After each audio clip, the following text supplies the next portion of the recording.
We live more like on six.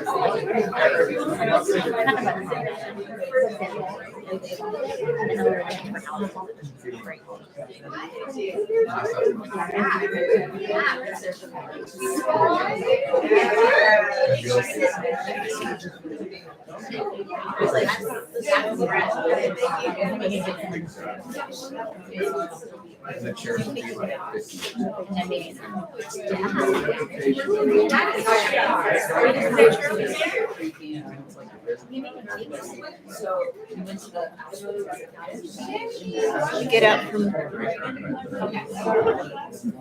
Okay. Thank you. Hi everyone, welcome to Zibby's Bookshop, and thank you so much for coming out tonight.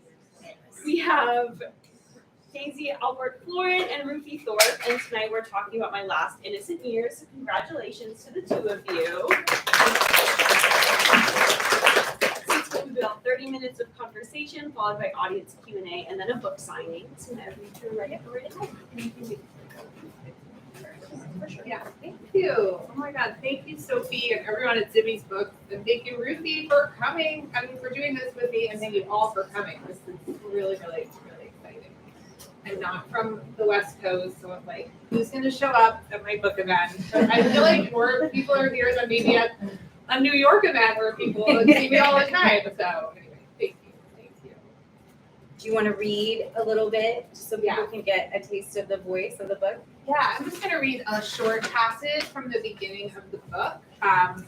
So just to give you a tiny bit of context, if you haven't read it,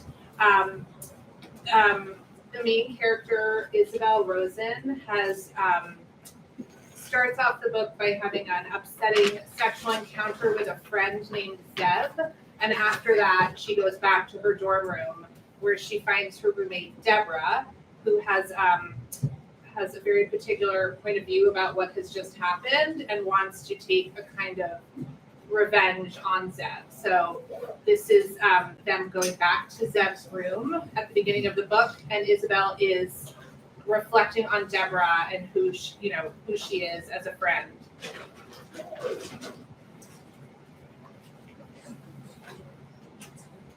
At 21, Deborah was already an experienced vandal.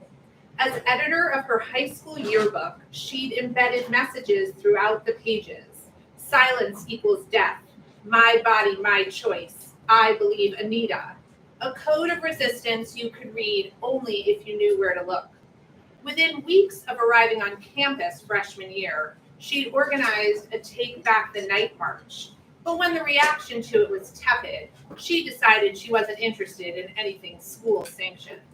So one night that winter, we ran around campus, putting tacky bras from Victoria's Secret on every male statue on campus, or as Deborah pointed out, every statue on campus. The next day, we watched campus security remove them, doubled over with laughter as they fiddled awkwardly with the clasps. Later that year, a group of us plastered campus with stickers that read, "Women are everywhere," and women is spelled with a Y. We stuck them on everything: buildings, lampposts, soda machines, frat house doors. This stunt was more controversial. Some of the stickers, including the one we put on the college president's car, couldn't be removed. not easily at least. There was a flurry of pointed op-eds in the school newspaper, talk of vandalism charges, but no one could prove it was us. In the end, I don't know what made people angrier, the vandalism or the word women, spelled with a Y. Sophomore year, Deborah swiped the ID of a guy rumored to be groping girls at parties, and we taped copies of it on the mirrors of every bathroom on campus. The guy's parents threatened a lawsuit, but backed off after a dozen girls came forward to accuse him. He still graduated with us, became a member of the alumni council, signs his names to cheery annual appeals for donations to the class fund. It was around that time that we started calling ourselves the Crush Girls, a name that made us sound more official and more menacing than what we really were, a loose affiliation of Deborah and me and whoever else we could scare up on a particular night.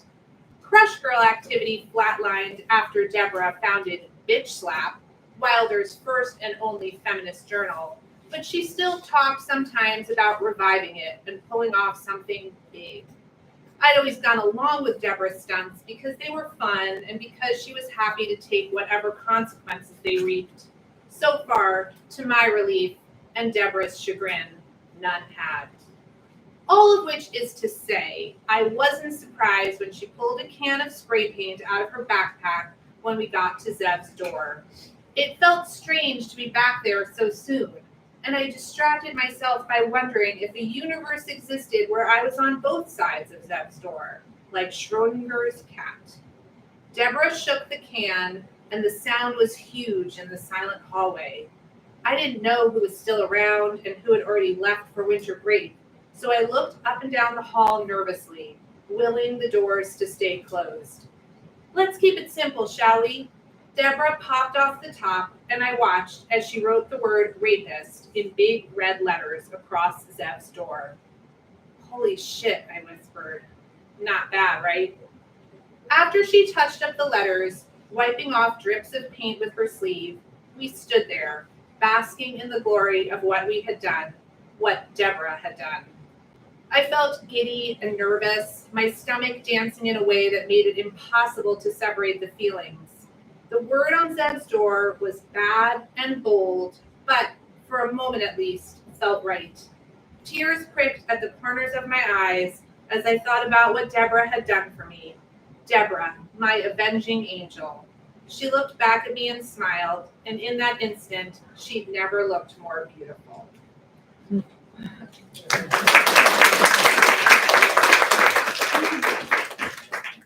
So tell me, what was the seed of this book? Like the very first idea that you had for it, and then how did it sort of change as you got deeper into it?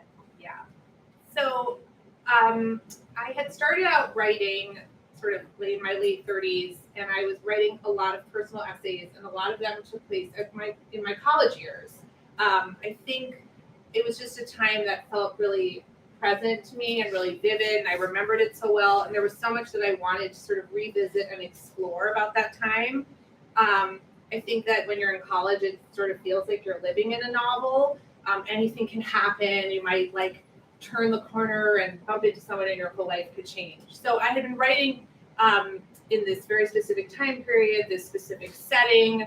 I wrote an article or an essay for my college alumni magazine after my 20th reunion about just how like the people that you know in college, how they imprint on you.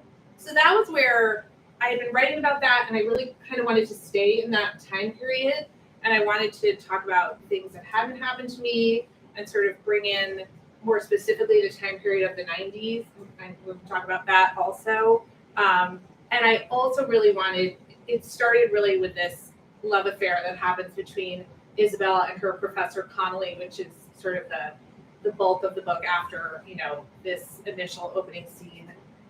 And I wanted to really explore power dynamics between men and women, particularly as it relates to art and creativity, and issues of consent as the way they felt to me in the 90s, and how they might be different now and might not be different now. So were you writing all this before or after Me Too?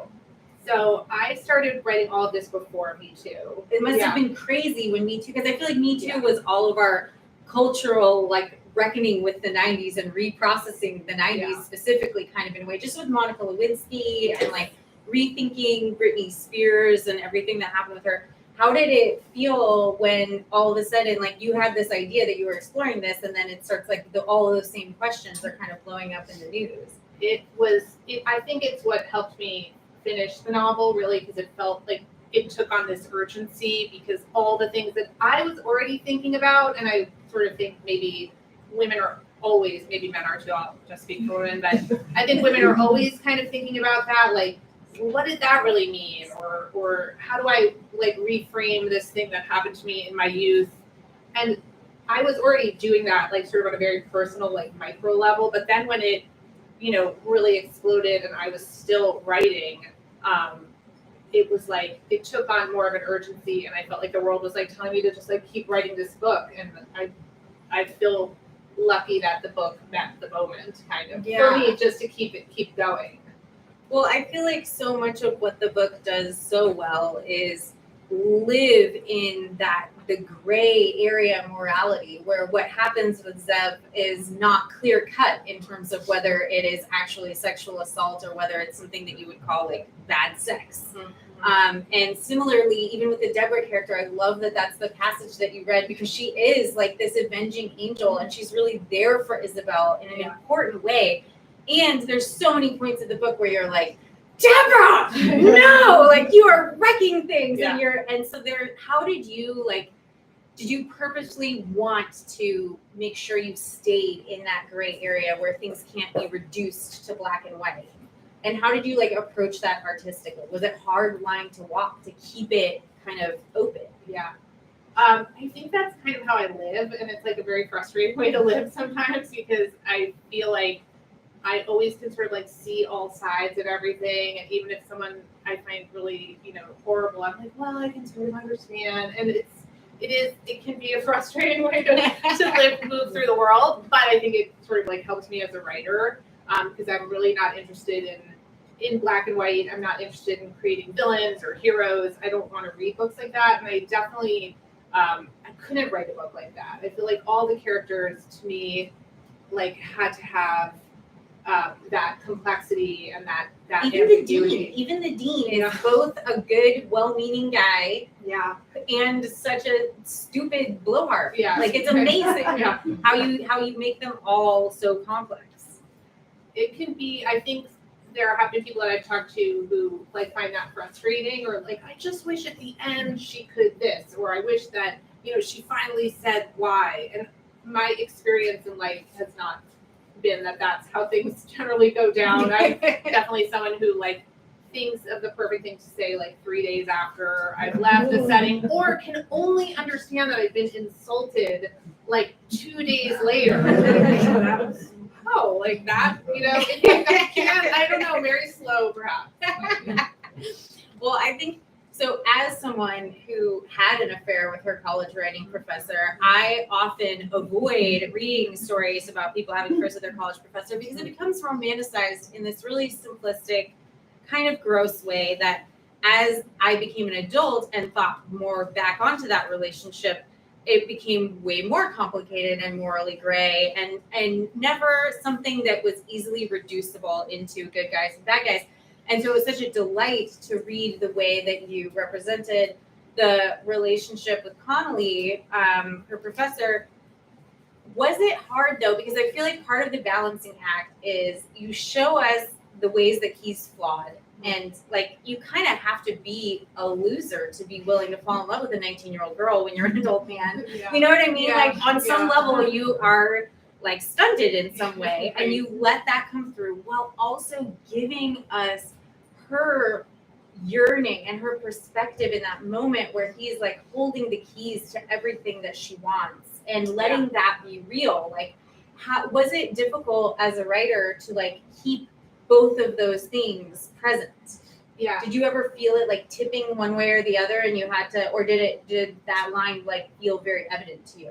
I mean, I think I had to write Connolly. I had to be in love with him, so I kind of like kind of had to shut off that part of myself that has that more adult perspective on him. And I was like, I'm just gonna make him like the most handsome man, and I'm just gonna like go there. Yeah. And there were questions that when I was writing him, there was like a question that Isabel has, like, have you done this with other students? She kind of wants to know that. And I feel like I didn't even really know the answer to that as I was writing it, because I think if I knew the answer to that, I wouldn't be able to write him in a way, like I wouldn't be able to stay in love with him. And so it was kind of at the end where it became clear to me what the answer to that question was, but it only was like at the end. I mean, I think that I was writing it in my 40s, so I was already like doing a lot of that, like reflection on what different, you know. So it's almost like you have to close that off so you could to be the 19-year-old. Yeah, because I think like we were talking about, there was something about like when you have that light, you know, I'm not writing from experience in this book, but I have had that experience of like being a young woman and having sort of that light shining on you, that male gaze or whatever that, you know, and especially the approval, and especially when it comes in with art and creativity, and you know, and for women coming up when I did it, we really did have to go through male gatekeepers, and so it became complicated, and that almost like a creative abuse is what I want to kind of explore in the book, and what that looks like and how that can be really stunting and damaging to a young artist. It's like a very like tender little flame that you're, you know, holding out to the world, and it can be really snuffed out. Although so I easily. do so love that she kind of doesn't let it damage her. Like it's like she just sort of like takes the good of that he believes in her, and she's like, well, I'm keeping that part. Yeah, and you know, I think that was another thing I wasn't ever really sure. Like, does Connolly really believe that she's this great writer? You know, I don't actually even know the answer to that, because what was really more important to me was that she believed it and sort of used it to build herself. So if the relationship is kind of like a transference of power, right? Like she's on the way up and doesn't know it, but he does, and he's on the way down and she doesn't know it, but he does. And they kind of are switching places throughout the book. And she uses what he gives her, you know, to help her, which is, I think, what we generally do, right? Yeah. Like, and which is also part of, in a weird way, any college experience where like older people are passing on knowledge and power to younger people. I mean, that's you're right. part of it That's too. the project of college. Yeah. The mother character is, because Isabel's mother has passed away, but she is also an artist, but a different artist. She's a painter, and I just felt like she was such an interesting way of. I mean, in a way, it makes sense that Isabel has to not have a mother, because if she had a mother that she was telling this to, none of this would have ever happened. You know? I had to really, I had to isolate her in all these ways, and that was one way that I isolated her. Yeah. Sure. But so where did the mother character like come from for you, and how did she like develop as you got further into writing the story? And like, at what point did you figure out that she was also an artist, or was she always a painter? You know, I think that I wanted Isabel has these like voices in the book, like, because she can be a little fuzzy and a little gray about things. But she has Deborah, who is a very strong, you know, her friend who sort of tells her like, you know, this is what you're doing now. And I kind of like, I have some friends like that in my life, and I really do appreciate them being like, no, this is just exactly what you're going to do.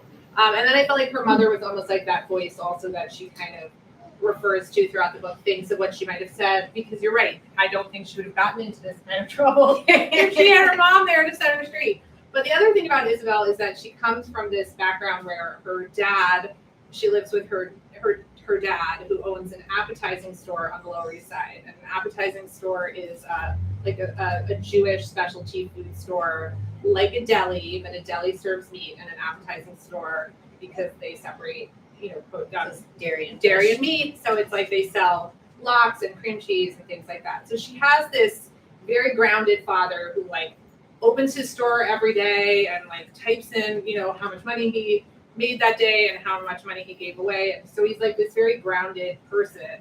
And so I kind of like the idea that she would have this mother who was a painter. And I think I also wanted her to be a painter because it's so different from being a writer. I think there's kind of like a class. Sometimes, you know, writers and painters maybe don't feel like they understand each other exactly. but I wanted her to have those two parts of her. So she is like an artistic person, but she's also like very grounded in reality. She needs to know if she's graduated from college and she needs to make money and have a job. And so I think like I wanted her to be sort of To have like both of between those both of those. poles. Yes. Okay, so I feel like every writer secretly has a favorite scene in a book, like that glows with some sort of special, like either you're like, I nailed it, I finally got the ethereal thing down, Yeah. or it cracks you up, or it was a total surprise. What was your favorite scene in the book? Okay, so I thought about there is a scene in the book, sort of towards the middle of the book. I'm not giving anything away to say that the relationship is consummated between Isabel and Connolly, and they do, have an affair. And there is a scene that where he is asking her exactly what she wants him to do to her. He's being very explicit about consent. And I wrote that scene completely separately. The way I wrote the book was really just like writing scenes that kind of didn't really go together. I didn't really know how they were all going to fall. So I wrote that scene like, imagine if you were a college student and someone really asked you what you wanted. Like, what do you want? That. And so that scene just kind of was like a fun thing to write and kind of, stayed in a separate file. And then when the book kind of was coming together and I decided to open the book with this scene of non-consensual sex, it became almost like the key scene to everything. Mm-hmm. And the reason I love it so much is because I didn't like set out to write it in that way. It was just one of those like magical, Organic, that just like came out and was like, oh, okay, this is, it's Plus, actually of its feels like- extreme hotness. It was hot, yeah, it was also hot, so that's also always fun. I was going to ask about the Father Abe, but I feel like you kind of have talked about that, and so maybe I'll ask. I do believe that, and this is maybe a stupid theory, but I believe there are two kinds of writers: those that write with dirty hair laying down in bed, and those that write upright at a desk or in a cafe. Which kind of writer are you? Okay, so I'm definitely not a cafe writer. I cannot stand like any slight noise, so I need to be like very, very quiet. So I feel like I do get up and sit at a desk, although I have also been known to lie in bed with dirty hair, although that usually makes me just feel generally very bad about my life and everything. So I try to get up and like brush my teeth and do the thing. So, but there are times where like you just know this is like a day where I just need to be in bed. There is like something different. It's like in you're the going. project. I mean, to me, it's almost like you're going unconscious, or you're like going under. That's you're like right. dreaming, and That's so right. That's right. I need to like leave my body, and if I leave it in a chair, then my legs fall asleep. Yeah. I think there is something about that, like, trying to go into a place where you're not overthinking too much, and that's maybe the staying in bed, but then you gotta like, okay, now I'm gonna like put on my clothes. And be a at the person. desk. Yeah. Although I always I don't like for anyone to be in the house, and part of it is because It's hard.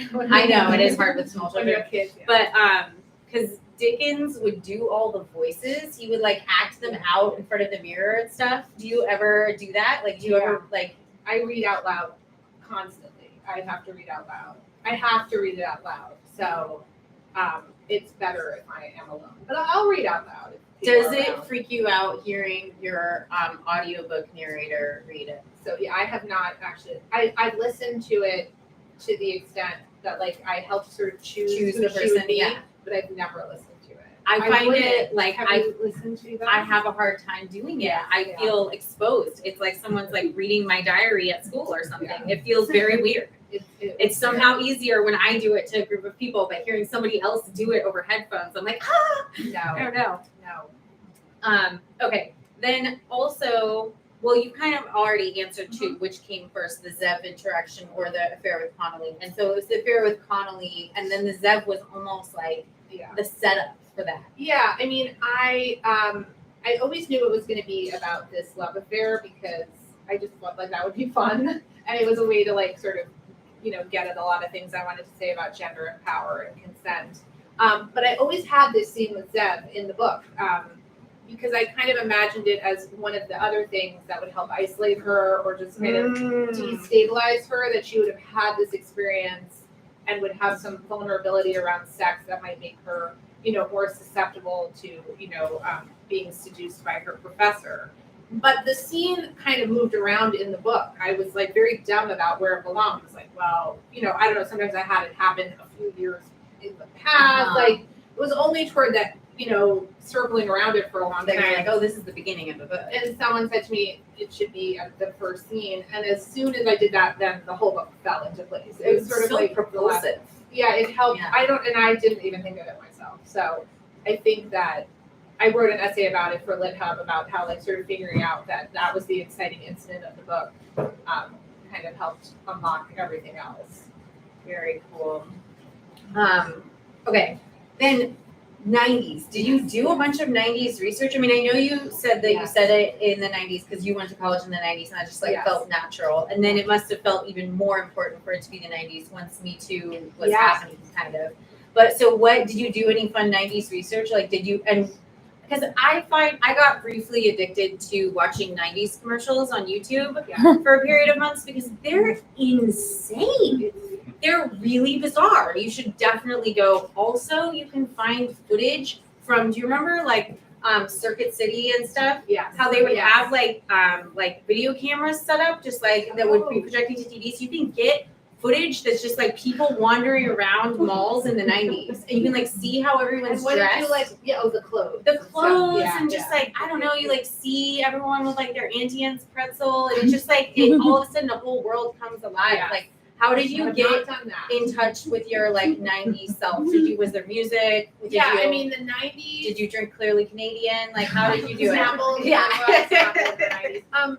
No, I mean I always said in the 90s, because I wouldn't be able to write a novel about college today. But I graduated from college in 1995, and the book is set in 1998, which was a big adjustment for me at the time because I had been writing it just like vaguely in the 90s, and then we watched a this 8-part documentary about the O.J. Simpson trial, and it was the same kind of experience of like I was alive during the O.J. Simpson trial. I sort of was paying attention, but not really. But then it really went into this deep dive, and I was like, oh my God, I became sort of obsessed with the idea of giving my book a historical context.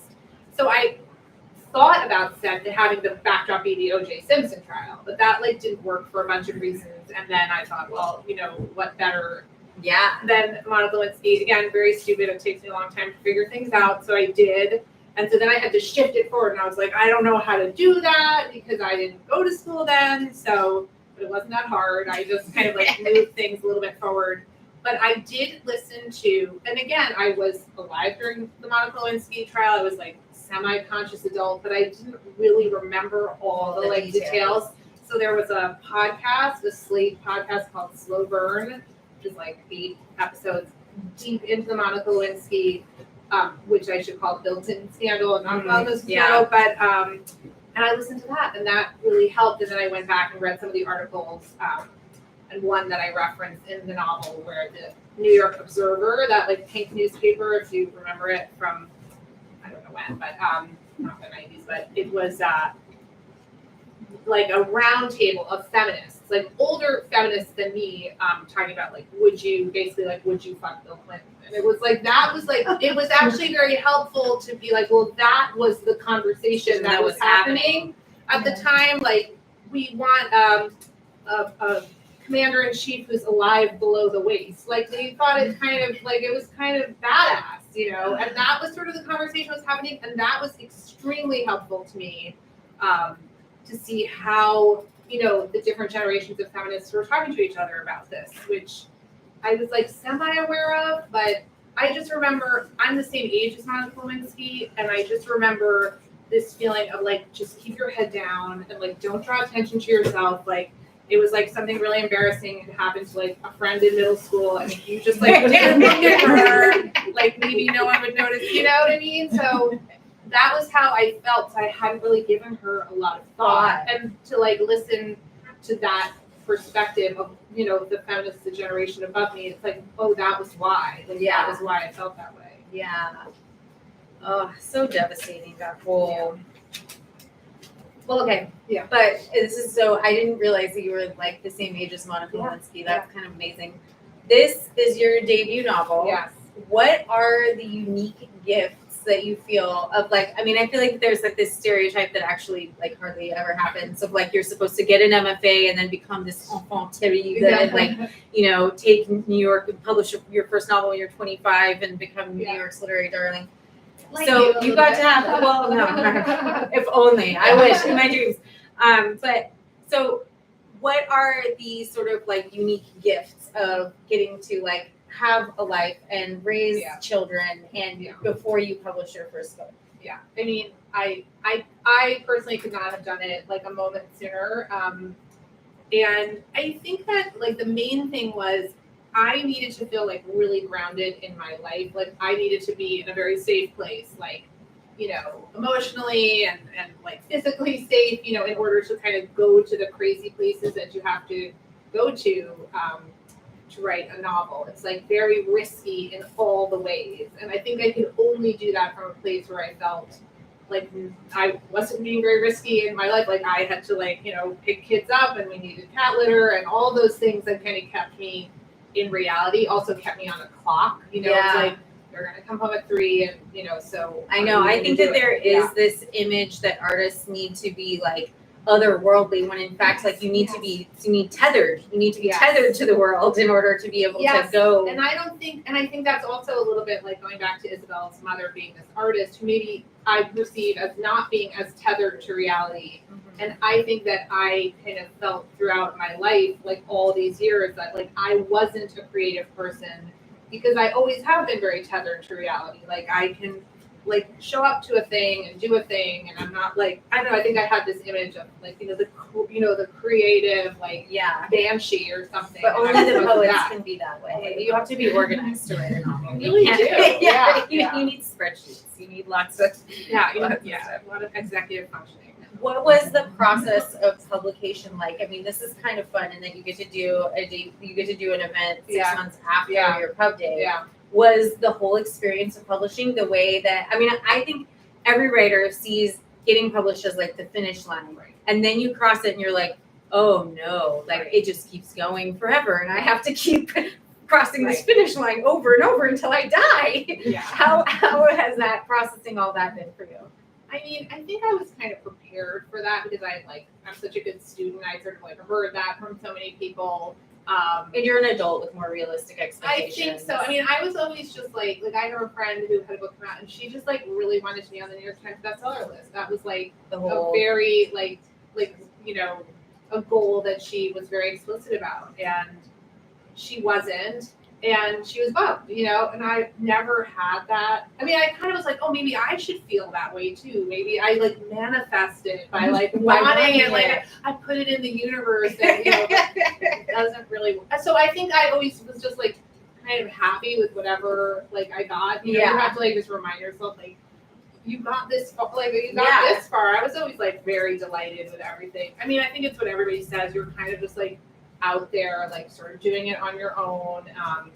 My dad, who's 85, you know, is like, do you think you'll be on the Today Show? You know what I mean? Like his perception is that like writers like go on like late night TV, you know, like that's not really like that anymore. Like he's always amazed at all the stuff I've like had to do myself, you know? Yeah. I'm like, oh, but I think that's just how it is. And I think I was kind of prepared for that. Yeah. You know? Yeah. But it's been great. I'm so glad. A room full of people in Los Angeles. So I know. What's bad about that? Well, and then, okay, so who are I promise I'm almost done, and then you guys can ask all your questions. But of the writers, who are like the writers who formed you and who you think of as like your literary genetic forebears, who you feel like you're like sort of continuing their work, like who is most influential for you? I mean, I grew up always reading contemporary fiction. And I wasn't an English major, so I always have this little like chip on my shoulder that I haven't like read all the things. I was always just reading contemporary fiction. And my dad, who was my sort of primary literary influence, he was always handing me things like Norman Mailer and Philip Roth and John Irving and like Great Gatsby before I was, you know, old enough for it. So John Irving was like a really big deal, you know, to me, that sort of really, you know, embodied storytelling. And it's just like It's a yarn. really interesting because Yeah. you're funny in Oh. this, kind of unexpectedly. Like even just like there's a little description of like one of her classmates, and it's like she looked like she spent a lot of time at sea. It's just like such a devastating little one-liner. You've got them all through, so it's interesting thinking about John Irving. Yeah. I mean, I haven't read him in a really long time. Yeah, well, and he could go all over the place. I know. like I hit or mean, miss, it's like, but- yeah, I know. The more, but more like recently. I mean, I really do love Sally Rooney. People, I have really strong opinions about her. And I love Meg Wolitzer as a writer that I've loved. And yeah, there's just like a lot of those contemporary voices. Like, I mean, she's only written one book, but The Fleischman is in Trouble. That book, Oh, I yeah. really love. Like I was reading that. I mean, there are a ton of books I was reading. Emma Klein's The Girls I read, and Julie Bunton, Marlena. There were a lot of books that I was like Susan Choi. I was reading like sort of forming all of the ideas. How did I put a novel together? Because I actually really did not know how to do that. Yeah. So yeah. What next? Are you writing another book? I am writing something that like might be a book, but yeah, I hope so. I would like to do that again. But as another friend of mine who had her first novel published, she's like, your first novel is like everything you've been thinking about like your whole life, like all your like obsessions and like the things you've been thinking about for like 20 years, and now they're like, okay, so do it again in like 2 years, So I'm trying to find a way into this story that's gonna like, because this book like had a lot. I was able to get a lot of like emotional like toeholds on things, so I'm trying to like find that same place in a new story. But I would like to do it again. Yeah. Good. I can't wait to read it. Thank you. Me too. All right, do you guys have questions for Daisy? Brilliant Daisy. Oh. So I was just wondering, since you have like a daughter that's a teenager now, like what you were thinking about telling her and after the book, or if it was like very separate and kind of how that played. Yeah, I mean, my daughter is 17 and she's a visual artist. So I get like this sort of like idea of creative abuse that I was talking about before.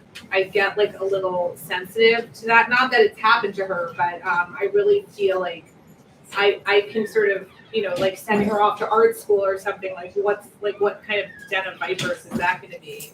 I mean, I have had conversations just around consent and all of that.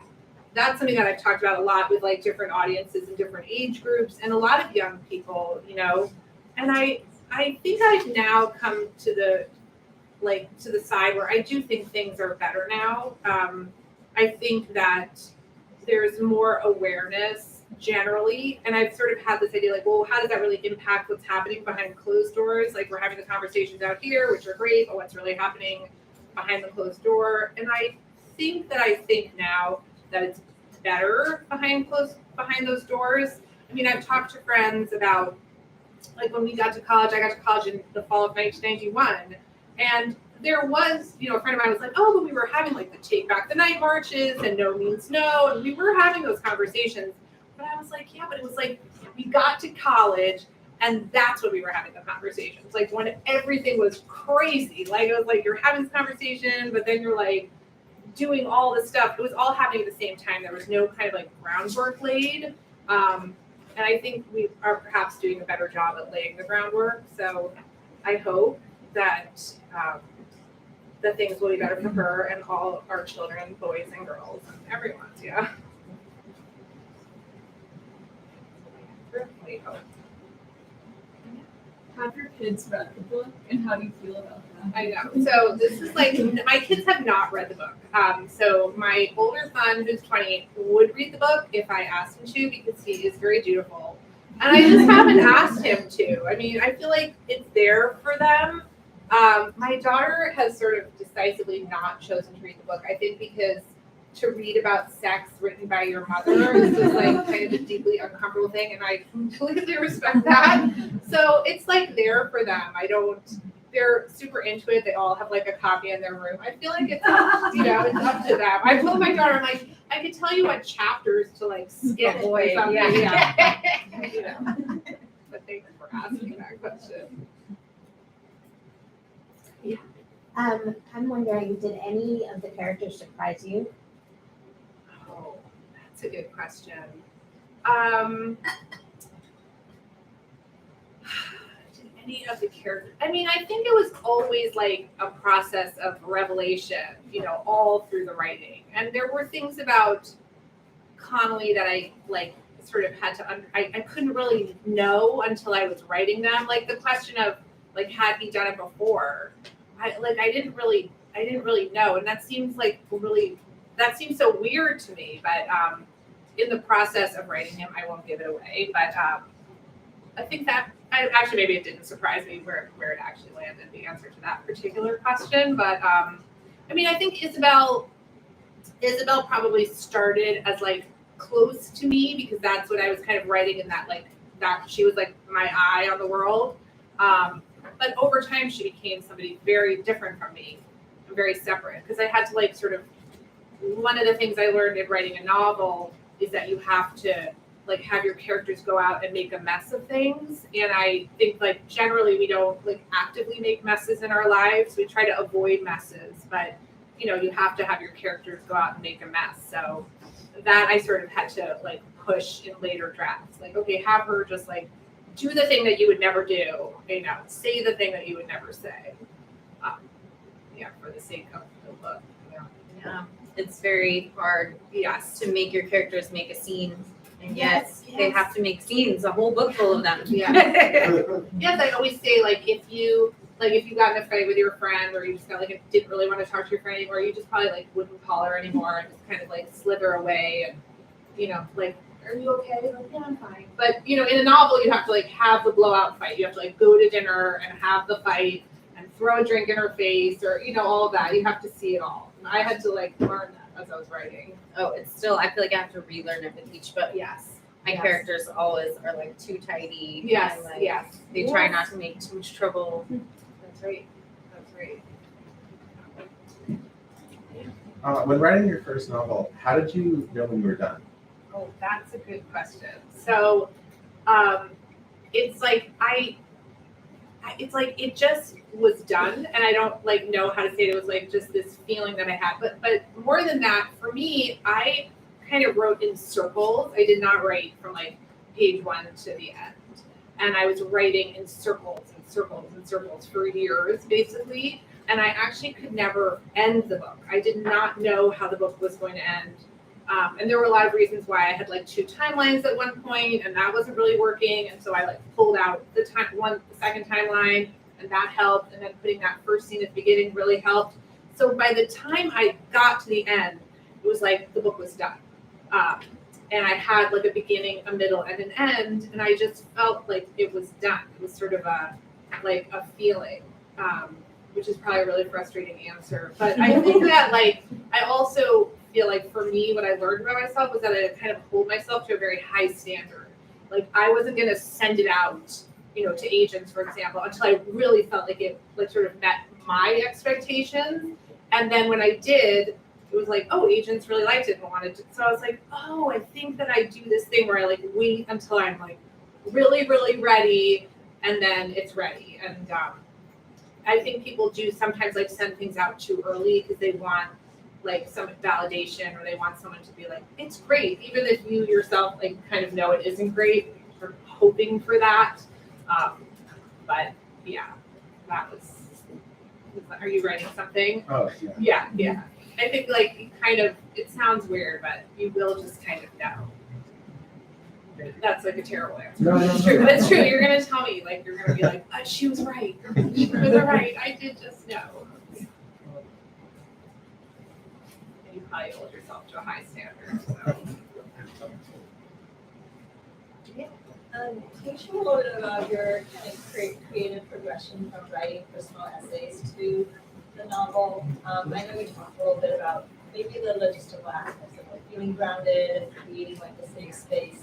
Yeah. Something that's it for you, but maybe in addition to that, kind of why, the essay to the novel transition. Yeah.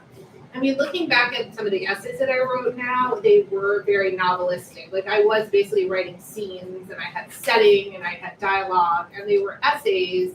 And then I started to get kind of frustrated with that form, because I wanted to write like a 6,000 word essay, and those are kind of hard to place. There was like I would be writing these things, and I wouldn't have any outlet for them. So that was part of why I wanted to go to a longer project, because I just wanted to like work on something for, I felt like I wanted a longer like runway basically, but I didn't want to write a memoir. So so that was part of it. And I also like wanted to bring in, like I wanted to write about things that hadn't happened to me, because I found that like I had all these stories or like lines of dialogue that I remembered or something that had happened to a friend of a friend, and I like wanted to put them all in. But you know, the only way to really sort of incorporate all of that was in fiction. And I like there were certain things about like, you know, I wanted to write about religion because her being Jewish is a big part of the book. I wanted to write about that in a way, but not really from my own experience, which I didn't really have an authority to write about religion per se. But I thought if I make it a novel, I can say all these things. So I don't know. It was really like a way of sort of accessing things that hadn't happened to me, but I just felt or observed. I mean, one example I sometimes give is there was a scene in the book, maybe my second favorite scene, it takes place at a party where they go to this party. They go to a party at a professor's house. And when I went to college, we did go to, sometimes we'd be invited to a professor's house. I went to a small college. Some people who went to big colleges were like, we never did that, but we would do that sometimes. And I remember the feeling of being in those houses, you know, and you'd be like, wow, you know, how do you get to be a grown-up who has like all this stuff and I have like one spoon, or you know what I mean? Like it just felt so crazy. So I wanted to write about that feeling, but in the book something very dramatic happens at the party. I never was at a party like that, but I was able to like take my feelings about a thing and, you know, make it a scene, like sort of create an action that would allow me to talk about the feelings, which is what I was really most interested in doing. Yeah.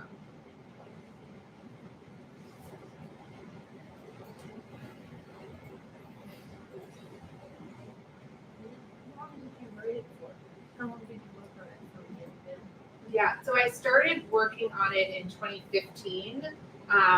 That was when I first like had this idea, and I started to just write like scenes or just like pages of dialogue that had no scene attached to them. And then I really finished the book in 2020, so that was 5 years. And then it, you know, takes a long time to. Now it's 2023, so it's a long process. Yeah, so yeah, it's about 5 years. And that was something I also had to kind of just like be okay with, because you know, you can feel a lot of time pressure when you're working on something like, oh, I should be finished, or I have to like, you know, a lot of that like external validation that I think we all kind of grow up like requiring, you know. And once I kind of let go of the time as being a factor, then I was really able to work, you know.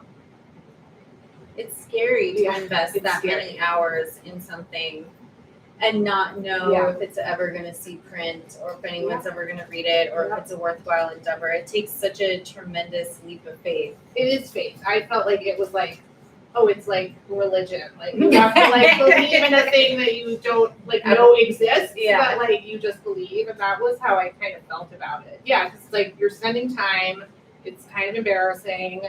You're maybe spending money on doing this thing, and you have no, you know, there's no guarantee, but you know, except your own little internal, you know, you have to. I had to believe that I wasn't going to spend this much time on something that had no value whatsoever. I don't know. Maybe You have to have, I think, a certain amount of arrogance and stubbornness, Yeah.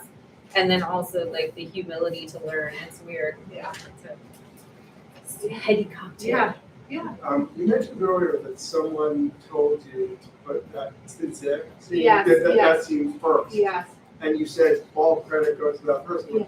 Well, you were smart enough to take your advice, but who was it? Oh yeah. And what's So your relationship? yeah. So I did a program called Bookend. So this is one of the ways I like spent money on this book before I had like made any money. But it's like kind of like a novel in a year. Like you work on a novel in a year. So I worked for 6 months with like a pod of other writers, like 2 other writers, and the 3 of us working our books together. And then we got to work with a mentor who's like a published writer. So I was working with this woman, Susan Scarf Merrill, who teaches at the SUNY Stony Brook in New York.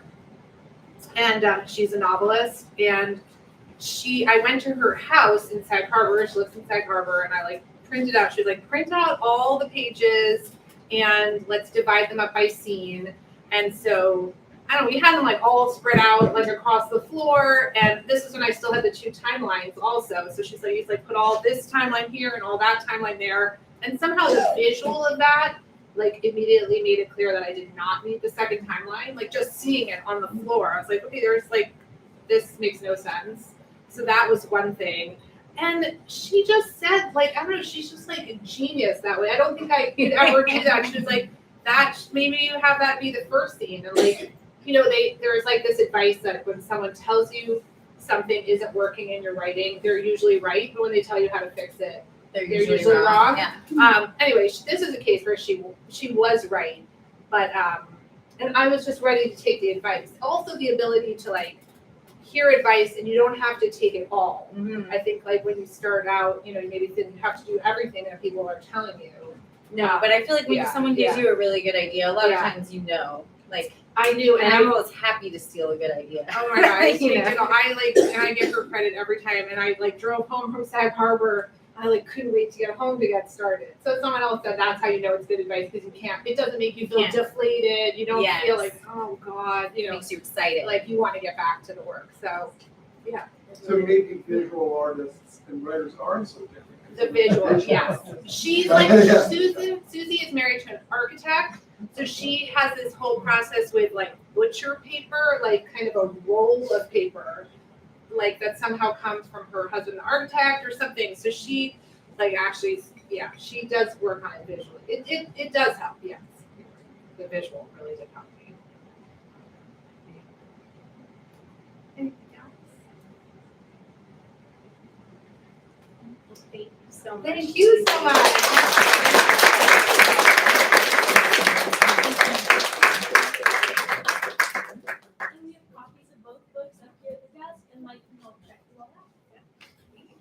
Happy with my chair. My chair, my